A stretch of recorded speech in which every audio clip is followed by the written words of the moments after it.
बीडला होते तर उन्हाळा आणि चाकणला आले तर पावसाळा असं काहीतरी मला वाटायला लागलं। नमस्कार मंडळी, मी दीपाली, स्वागत आहे तुमचं सर्वांचं आपल्या नवीन एका व्हिडिओमध्ये।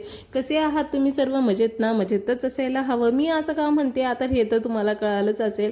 मी होते सासरी, 4-5 दिवस सोडून चाकणला आले तर ऋतू पण बदलला की काय, कारण तिकडे होता उन्हाळा आणि इकडे आले की पाऊसच सुरू झालेला। एवढी गरम होत होतं आणि अचानक एवढा धोधो पाऊस आला, विचारायलाच नको। मग एवढा पाऊस आला आणि त्याच्यामध्ये लाईट जाणार हे तर ठरलेलंच असतं, कारण उन्हाळ्यामध्ये आणि पावसाळ्यामध्ये लाईटीची जास्त गरज असते आणि त्याच वेळेस बरोबर लाईट गेलेलीच असते।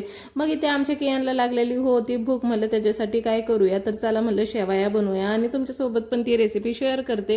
तर सिंपल अशी रेसिपी आहे, तुम्ही बघितलंच असेल। शेवया मस्त अशा भाजून घेतलेल्या होत्या अगोदरच आणि त्यानंतर जिरे मोहरीची फोडणी दिली, लसूण टाकला, कढीपत्ता टाकला, कांदा टोमॅटो टाकून छान परतून घेतलं। थोडेसे सुके मसाले टाकले, म्हणजे हळदी पावडर, लाल मिरची पावडर, धनिया पावडर आणि छान पाणी टाकून शिजून दिलं आणि त्याला खाऊ पण घातलं। त्याला खूप आवडलं। गॅलरीमध्ये बसून मस्त अशा शेवया खाऊ घातल्या आणि त्यांनी पोटभर खाल्ल्या। आता त्याचं पोट भरलंय, म्हणलं चला आता आपल्या स्वयंपाकाच्या तयारीसाठी अगोदरच प्रिपरेशन करून घेऊया। गावाकडनं शेवग्याच्या शेंगा घेऊन आलेले होते, तर थोड्या सुकल्या होत्या कारण माझ्याकडे फ्रीज नाहीये। मग म्हणलं चला आता त्या संपूर्णच टाकूया, त्यासाठी त्याला कट करून घ्यायचं होतं मला। पण कियान काही सोडायला तयारच नाही, कारण कुठलेही काम करायचं म्हणल्यावर त्याला करायचंच असतं मध्ये मध्ये, आणि ते सगळं करत असताना एवढा मोठा विजेचा आवाज आला ना, तर तो घाबरला आणि त्याचबरोबर मी पण घाबरले। त्याला घेऊन पळू की काय करू असं काही मला कळतच नव्हतं। ते काही शूट करत बसले नाही कारण त्यावेळेस कॅमेरा ऑफ होता। आणि मग त्याला घरात घेऊन आले, मग तो मला काही सोडायलाच तयार नव्हता, खूप घाबरला होता, कारण खूपच जोरात वीज कडकडली होती, अशी वाटली होती की बाजूलाच येऊन पडते की काय। आणि तेवढ्यामध्ये मग आहो आले, मग कियांना त्यांच्याकडे दिला आणि मी घरं वगैरे स्वच्छ झाडायला लागले। तर वातावरण एवढं थंड झालेलं होतं आणि ह्या थंड वातावरणामध्ये गरम गरम काहीतरी घेऊ वाटतं। मग आहो बोलले की कॉफी कर म्हणून, त्यांना कॉफी प्यायला आवडते। तर मग ब्लॅक कॉफीच करायची होती, कारण माझ्याकडे दूध तर काय नसतंच। मग हातातलं काम सोडलं आणि लगेच कॉफी पण केलेली आणि त्यानंतर आम्ही दोघांनी मिळून मस्त एन्जॉय पण केली आणि त्यानंतर मग राहिलेली कामं करून घेतली, म्हणजे घर झाडायचं होतं आणि मला फ्रेश पण व्हायचं होतं।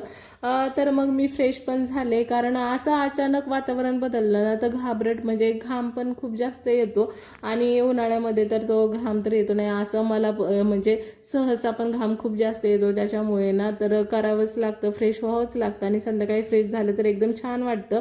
आणि इकडे ना गॅस वाचवण्याची तयारी सुरू आहे। जे पाणी तापवायचं असतं ना आपल्याकडे इंडक्शन, त्याच्यामध्येच मी शेंगा शिजायला टाकल्या, म्हणजे तेवढा तरी आपला गॅस सेव्ह होईल, जेवढा कुकिंगला टाइम लागतो तेवढा। शिजून झाल्या आणि त्यानंतर एकीकडे भाजीची पण तयारी केलेली होती आणि पीठ पण मळून घेतलेलं। बघितलं तर काय माझे तेल संपलेलं होतं, मग अशी कॅटली थोडा वेळ वाकडी करून ठेवलेली, म्हणजे त्याच्यामध्ये जेवढं पण तेल असेल ना तेवढं सगळे एका साईडला जमा होतं। मग ते बाटलीमध्ये ओतून घेतलं आणि त्यानंतर जे कॅनमध्ये तेल असतं ना, पिठाचे गोळे टाकून अशी मी काढून घेत असते।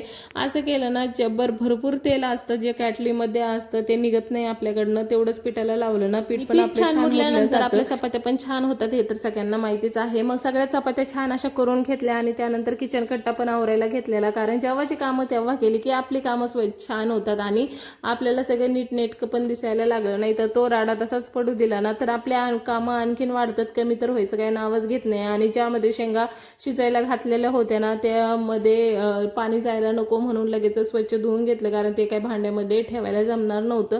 आणि छान अशी भाजी करून घेतली, त्यानंतर लगेचच बसलो जेवण करायला, कारण 8 वाजले की आम्हाला भूक लागते। मग भूक लागली की लगेच जेवायला तयारच असतं। मग जेवण करून घेतलं आणि सगळं आवरून घेतलं। त्यानंतर आता जेवण झाल्यानंतर पडलेली जी भांडी जेवणाची स्वयंपाकाची सगळी भांडी मी एकदाच घासत असते, 2-2 वेळा घासत नाही, कारण स्वयंपाक झाले की लगेच जेवायला बसत असतो, त्यामुळे वेळ पण नसतो। मग लगेचच स्वयंपाक झाला आणि भांडी आता प्रत्येकाची भांडी घासण्याची पद्धत ही वेगवेगळी असते। मी काय करते, जे भांडे घासते ना ते किचन वाट्यावरती ठेवते आणि खरकटे भांडे हे बेसिंगमध्ये ठेवते।